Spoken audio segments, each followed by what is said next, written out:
Spotlight is proudly sponsored by HEC Media.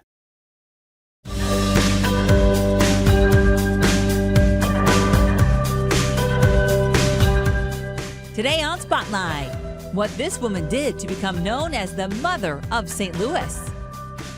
Plus, what Uma Thurman told this former screenwriter that helped him become a best-selling author.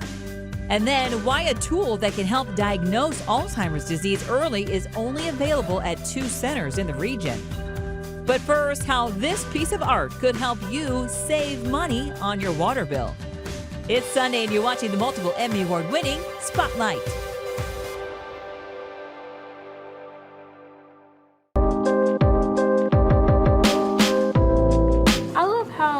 I got the chance to open my mind and create what I thought of in my head.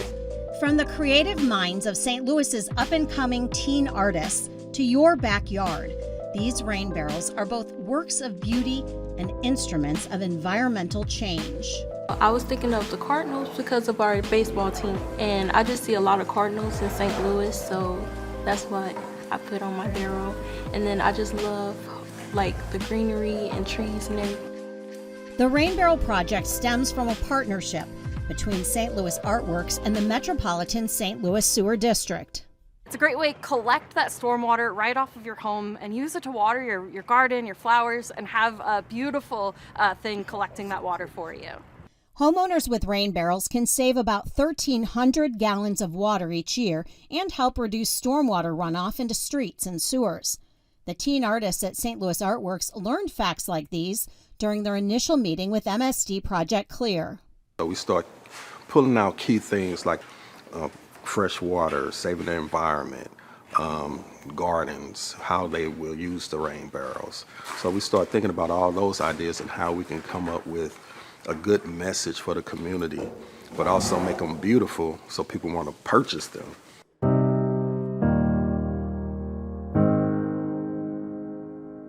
This is the biggest thing I've ever done, first of all, and it was really challenging to paint on a round surface, especially because it has these little bevels in it, which is hard when you're trying to do crisp lines like I wanted to achieve. It's just amazing just to see that creativity. And then what I try to do is build on apprentice strengths.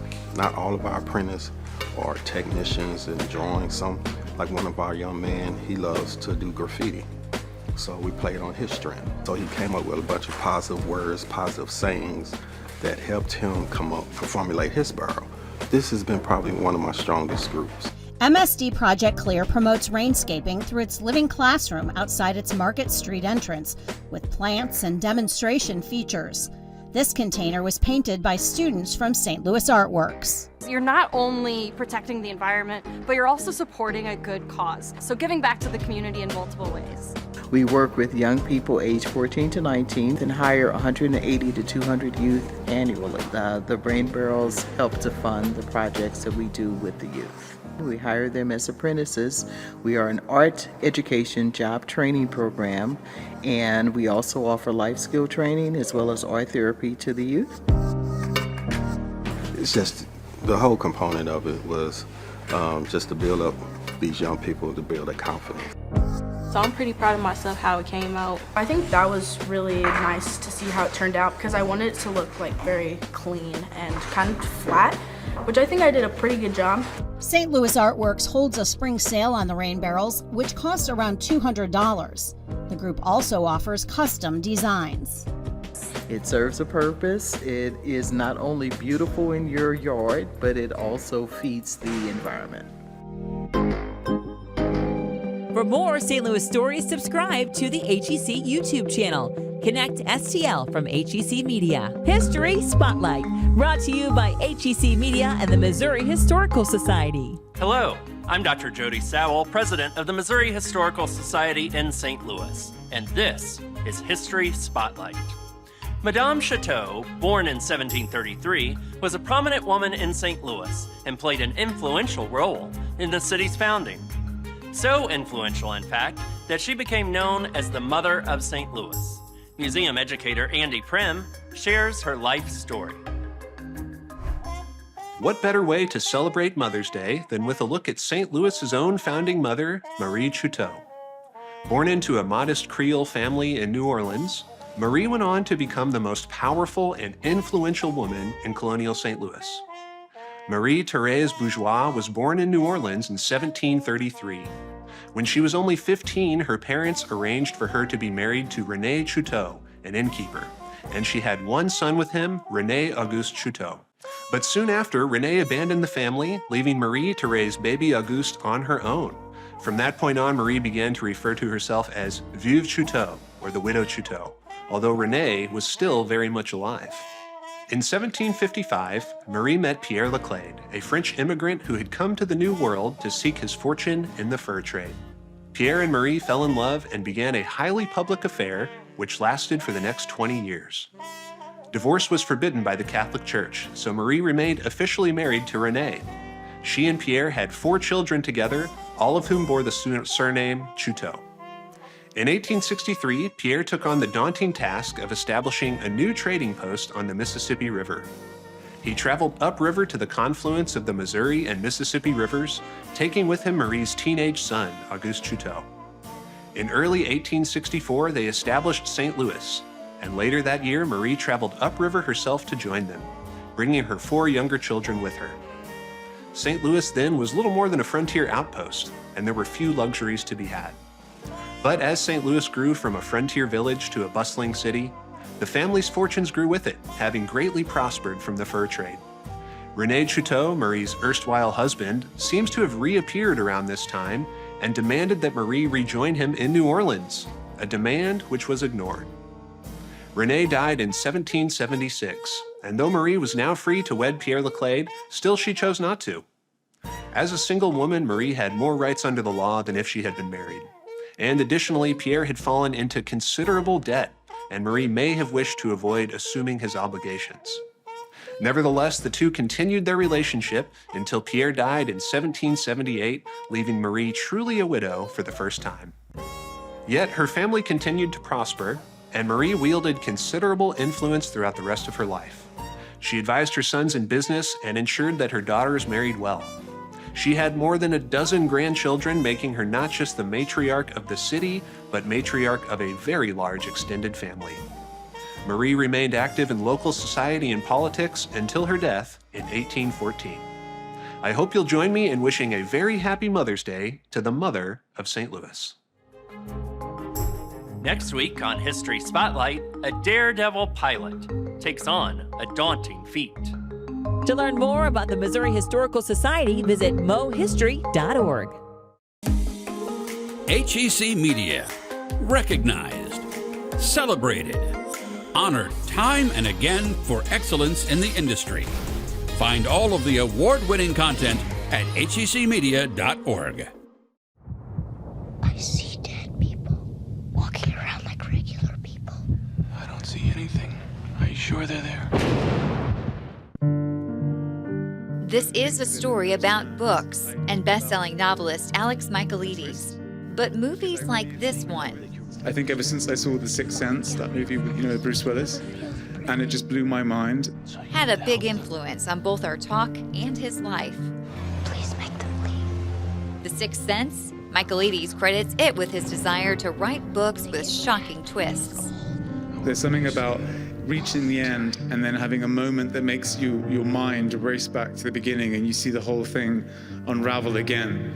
And that's something I would try to work really hard at to do in my books.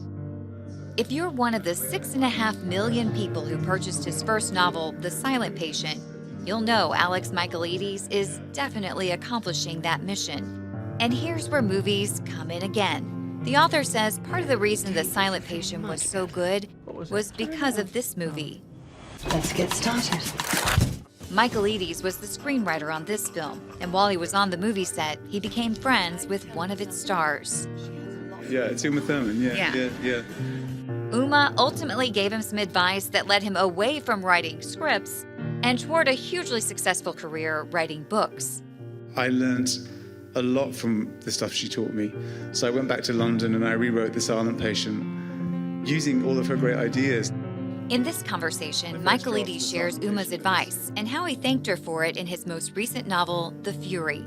she said that it can't just be two people talking like this. It has to be a visual image, and you have to try and shape every scene towards a visual. In the first draft of The Silent Patient, Alicia was a writer, and Uma said to me, well, wouldn't it be better if she doesn't talk if she's a painter, because then she can paint her subconscious and we can see. And I was like, that's a really good idea. I'm going to take that. Yes. And so it's just learning to think in that way. And I owe her a great deal. So I thought that one day I would try and write something for her. And so I based the character of Lana, this movie star, on Uma. And yeah, it's been optioned, and hopefully she's going to play the lead. What brought the idea of the premise of this story to you? That's an interesting question, Angie. I think it's for me, the way that I write, and I don't know what other writers say, is it's usually a collision of 3 or 4 ideas that have been percolating for a long time in your head, and then they come together. The germ of it probably came when I was about 20 years old, and I was on the island of Mykonos, and I got stuck there for 3 days because the wind was so bad. Because they misrepresent the wind to you, the Greek tourist board, I think. Because they sort of, paint Greece as this idyllic, beautiful place, which it is, but the wind is insane. The locals say it drives you crazy, and it does. And when I was stuck on the island because no boat could land and no boat could leave, I thought, this is a great way to trap people for murder. As you do. So of your 3 books, they've all been optioned. The Silent Patient by Plan B, Brad Pitt's production house, right? Miramax with The Maidens for a TV series. And The Fury's been optioned by... Nina Jacobson. Okay. At Color Force. She's great. She made The Hunger Games and a million other movies. So. What else? Are you writing something right now? Billy Wilder, who's like my favorite writer, really, and he wrote Some Like It Hot and The Apartments and Sunset Boulevard. He said, always come out of a different hole, always do something different. And after The Maidens, which was slow and sad, I wanted to write something faster and more upbeat with a slight sense of humor. And now I feel ready for like a slow, serious detective story again, which I think you can't write off the cuff like this. I think you have to plan it. So I have planned it. But what I'm going to incorporate, I think, is the sense of play that I found in The Fury. And I'm going to allow myself to change it if I want to. And, I'm excited about it. To find out why he chose one piece of music to listen to over and over while writing this novel, watch the full interview at hecmedia.org. They are the best-selling authors and all of your favorite genres. For in-depth, one-on-one interviews, go to hecmedia.org. Right now, the focus of research in Alzheimer's disease is in trying to identify people as early as possible. Because if we do have an effective intervention, it can do the most good early on. We can try to prevent the brain cell death that's going to occur if we catch it very early. Spinal fluid testing. Patients don't look forward to having a needle stuck into their spine and having spinal fluid drawn out, but that was the only method that was more foolproof that was funded by insurance. October 15th, it's an important date. This is the first time the Center for Medicare and Medicaid Services, the CMS, said that we are going to financially cover amyloid PET scan for the very early diagnosis of either mild cognitive impairment due to Alzheimer's disease or very, very early Alzheimer's dementia in cases where patients are considering and being considered for eligibility for the new monoclonal antibodies like lecanemab.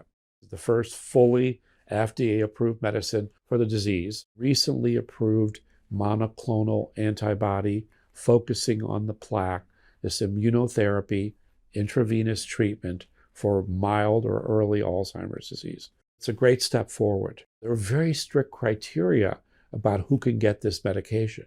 But effective middle of October of this year, we now can do the amyloid PET scan that can give us a picture, a view of the plaque in the brain to confirm that, yes, we are dealing with maybe very early or incipient Alzheimer's disease, which we have available here at St. Louis University. It's only available in 2 places right now. It's at St. Louis U and WashU.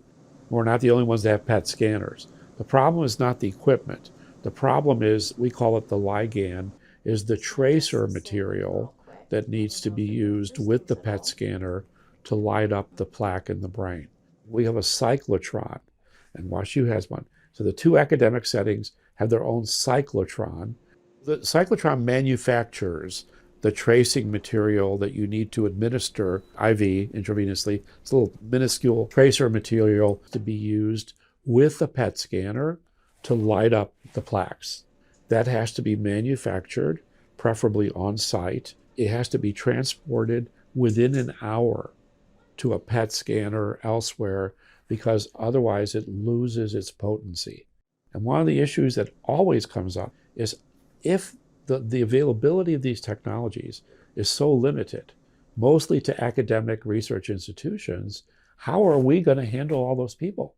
A patient this morning in clinic was someone with what we've diagnosed as having mild cognitive impairment due to Alzheimer's disease, which means that the beginnings of Alzheimer's disease have already occurred in the brain, but she's still highly, highly functional.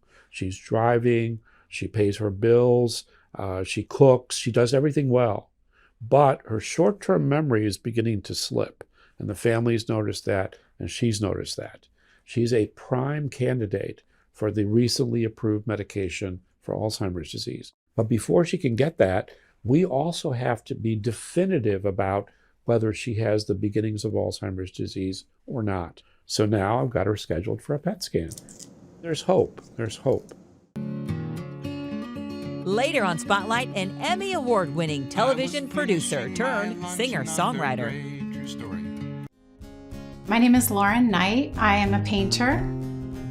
I think I've always been an artist. My dad was a photographer and painter growing up, and I just always had artists around me in my life.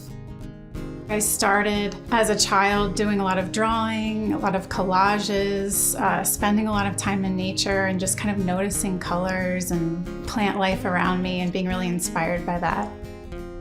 I think plants interest me because they're ever changing, and you can go out in the garden and see it look one way one day, and then the next day it looks completely different. And the flowers in particular are so fleeting. They just are these reminders of life being there one moment and then transforming into something else the next moment. So I find that really inspiring, and I love to just capture that.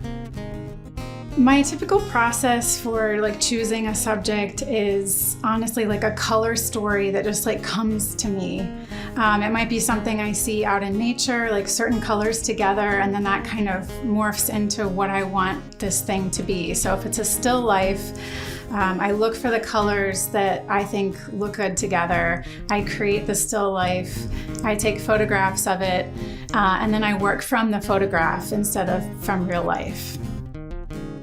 I hope people take away slowness and stillness when they see my work, but ultimately joy. I want my work to inspire people to slow down and really see the world around them, especially the natural world. I think that the colors and the saturation that I use for me are really joyful, and I just want others to see that and enjoy it as well. Today is the last day to meet the artists of the 2024 Laumeier Art Fair. Visit laumeiersculpturepark.org or head down to the Laumeier Sculpture Park today. HEC Media, supporting and promoting the arts. Check out our features and shows on theater, dance, music, the visual arts, and more. Find this and all our award-winning content at hecmedia.org. These women from all walks of life are breaking stereotypes of older women, thanks to photographer Kathy Lander Goldberg. Her newest social photography and storytelling project, Wise Women, Resilient Lives, showcases the dynamic stories of women over 70. We call it social because not only are they sharing their stories with their friends, but we're putting it out into the world so other people can learn from them. I want this project to say, we are aging, but we are still living our lives exuberantly and the way we want to. Projects such as this allows people to look at, in this case, women as they move into their late 70s and 80s and beyond, to see that people's lives are vibrant and that people continue to be active members of the community.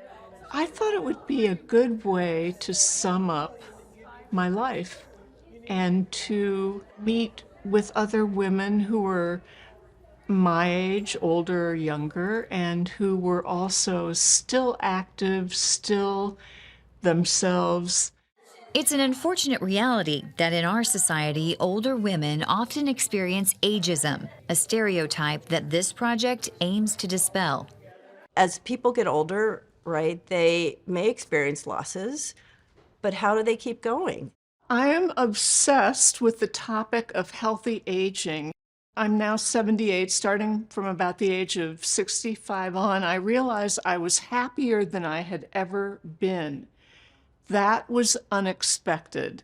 And then what was even more surprising was that as I began to read about aging, I discovered that my experience was typical.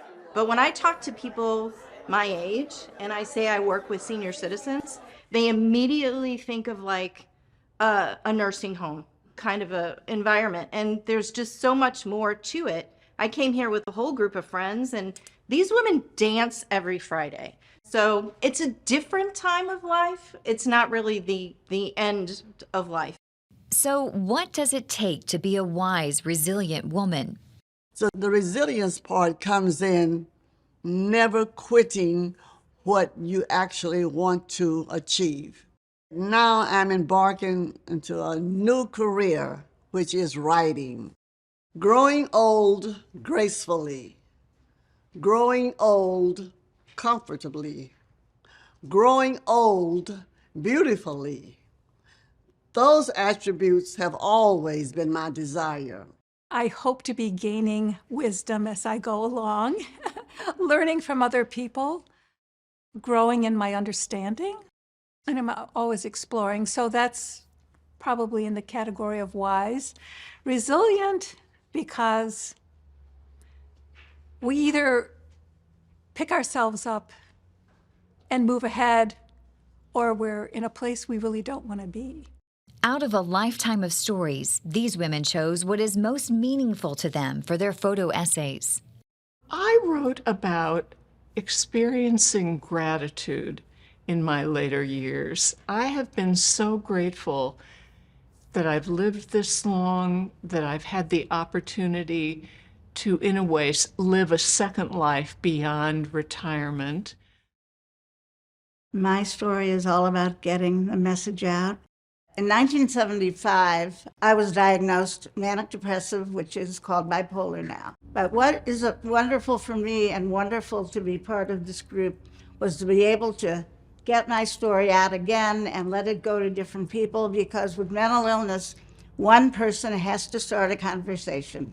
I chose to talk about how my role as an educator, which really intertwines everything that I've done for probably 50 years or more, but always the end goal was that what I do makes a difference. After participating, this group of women found this project more meaningful than they ever imagined. What it gives to me is, at this time in my life, it's not me, but it's the message that you can live a strong and resilient life.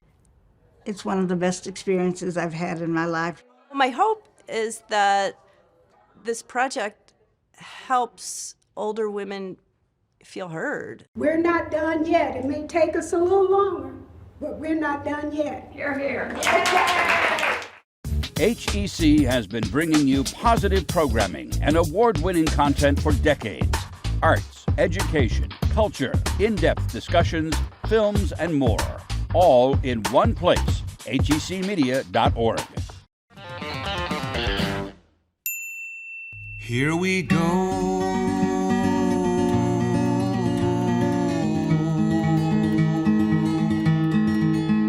Here we go. I was born in the shadow of the bomb. My mom and dad let out a cheer when it came down. When the air raid sirens blew, I was howling in my room. I'm a baby of the boom.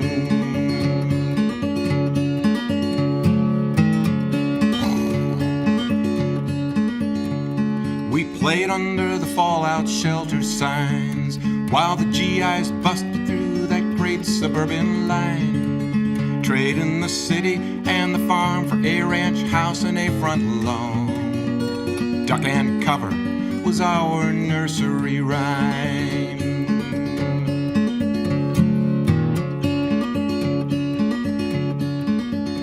I was finishing my lunch in the 3rd grade, true story, when Lee Harvey blew away our JFK.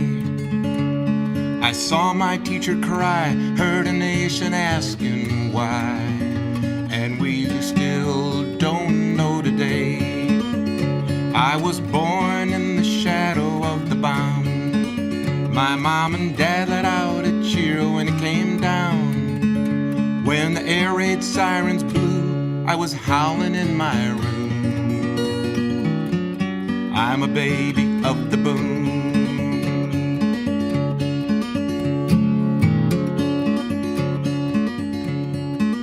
We grew our hair, rock and roll became our tune. The British boys, oh, they made our women swoon. But it was hard to sing and dance through MLK and Vietnam. Still we cheered when we walked on the moon.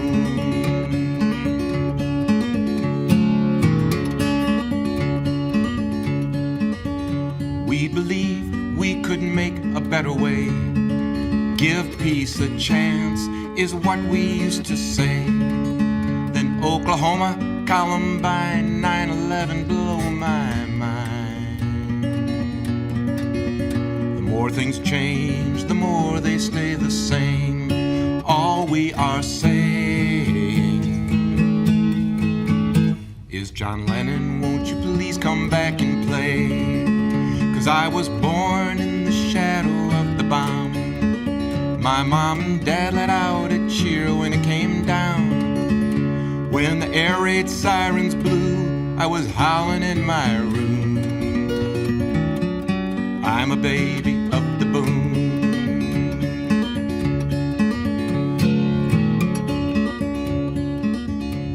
So it should come as no surprise, I'm as crazy as a loon.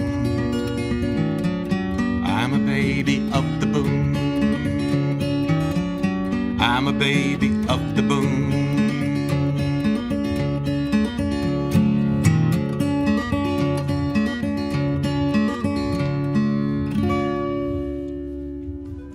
Next week, meet a botanist who's named 500 new plant species.